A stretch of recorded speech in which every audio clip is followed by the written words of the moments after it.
নমস্কার বন্ধুরা, শিলার রান্নাঘরে সবাইকে স্বাগত। আশা করি তোমরা ভালো আছো, আমিও ভালো আছি। আজকে তৈরি করব পটল দিয়ে একটা নতুন রেসিপি। সঙ্গে থেকে তাহলে রেসিপিটা দেখো কিভাবে আমি তৈরি করছি। এবার আমি পটলগুলো খোসা ছাড়িয়ে নেব।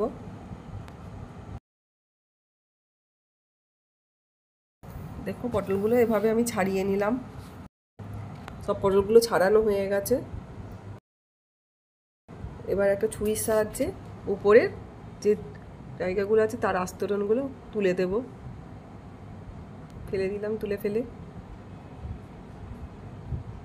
প্রত্যেকটা পটল একইভাবে করে নেব। এবার মাঝখান দিয়ে ছুরির মুখটা দিয়ে একটু দাগ দিয়ে নেব যাতে মশলা, লবণ, হলুদ সব যায়। পটলগুলো ধুয়ে নিয়েছি, লবণ মাখিয়ে দেব। সুন্দর করে লবণ মাখিয়ে রাখবো।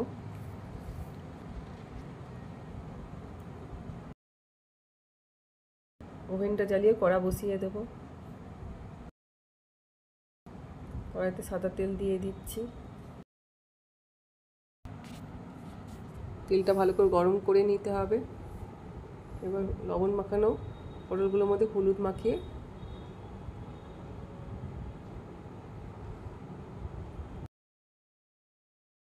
তেলটা গরম করে নিলাম ভালো করে।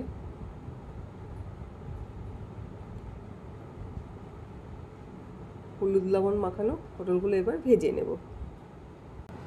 আমার এই রেসিপিটা যদি তোমাদের ভালো লাগে লাইক করবে, কমেন্ট করে জানাবে। ইউটিউব চ্যানেলটিকে সাবস্ক্রাইব করে আমার পাশে থাকবে। পাশে থাকা বেল আইকনটা প্রেস করে দেবে যাতে ভিডিও বেরোলে প্রথমে তোমাদের কাছে পৌঁছে যায়। ফেসবুক থেকে দেখলে ফেসবুক পেজটিকে ফলো করে আমার সঙ্গে থেকো। পটলগুলোকে ঢাকা দিয়ে নরম করে নেব। মিক্সির বাটিতে দুটো পাকা লঙ্কা আর লাল লঙ্কা, কাঁচা লঙ্কার দিয়ে দিলাম, পোস্ত দিয়ে দিলাম, কালো সর্ষে ধুয়ে এবার দিয়ে দেব।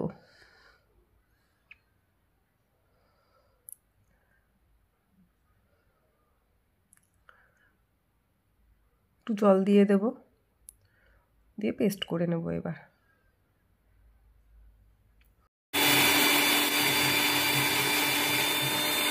ঢাকনাটা এবার খুলে পটলটাকে উল্টে পাল্টে ভালো করে ভেজে নেব।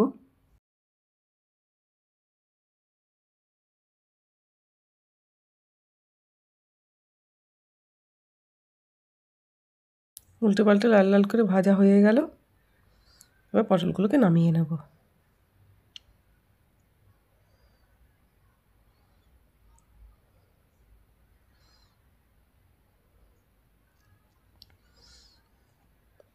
পটল ভাজার তেলের মধ্যে অল্প কালো জিরে সোমবার দিয়ে দেব। কেটে রাখা টমেটোটা একদম কিছু ঝিরিঝিরি করে কেটে রেখেছি দিয়ে দিলাম। একটু নাড়িয়ে দেবো খুন্তি দিয়ে। লবণ দিয়ে দিলাম, হলুদ দিয়ে দিলাম পরিমাণ মতন। ভালো করে নাড়িয়ে চাড়িয়ে টমেটোটাকে একটু নরম করে নেব।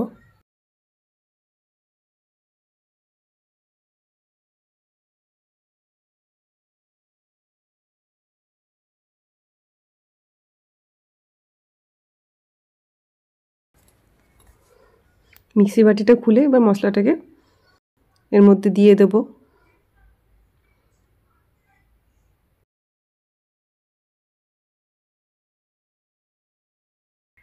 মিক্সি বাটিটা ধুয়ে একটু জল দিয়ে দেব।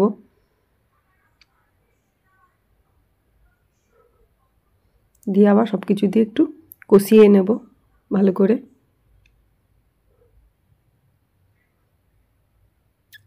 যতক্ষণ মশলা থেকে তেল না ছাড়ছে ততক্ষণ মশলাটাকে কষাবো। যত সুন্দর মশলা কষানো হবে তত স্বাদ হবে এই পটল পোস্তর।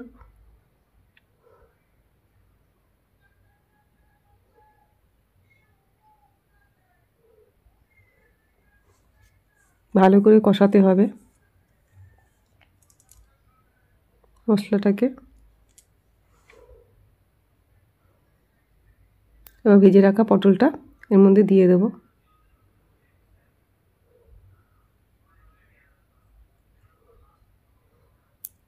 ভালো করে মশলার সঙ্গে পটলটাকে মিশিয়ে একটু ফুটতে দেব।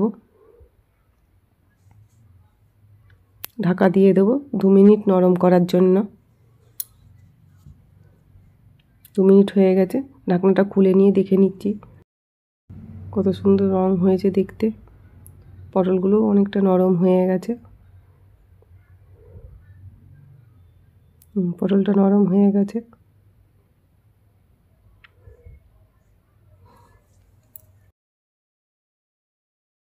নামানোর আগে একটু মিষ্টি দিয়ে দেবো। যে মিষ্টি খেতে ভালোবাসে না, মিষ্টিটা না দিলেও হবে। চিনিটা দিয়ে এবার ভালো করে মিশিয়ে নেব। পটল পোস্তর এই রেসিপিটা গরম ভাতের সঙ্গে খুব ভালো লাগে। গরমকালের একটা সুস্বাদু রেসিপি তৈরি করলাম আজকে। পটল পোস্ত তৈরি হয়ে গেছে, এবার নামিয়ে নেব। রেসিপিটা যদি ভালো লাগে লাইক করবেন, কমেন্ট করে জানাবে, শেয়ার করবে। আমার ইউটিউব চ্যানেলটিকে সাবস্ক্রাইব করে আমার পাশে থেকো। ফেসবুক থেকে দেখলে ফেসবুক পেজটিকে ফলো করে আমার সঙ্গে থেকো। ভালো থেকো, সুস্থ থেকো, আমার সঙ্গে থেকো। দেখা হচ্ছে আবার অন্য কোনো রেসিপি নিয়ে তোমাদের সঙ্গে।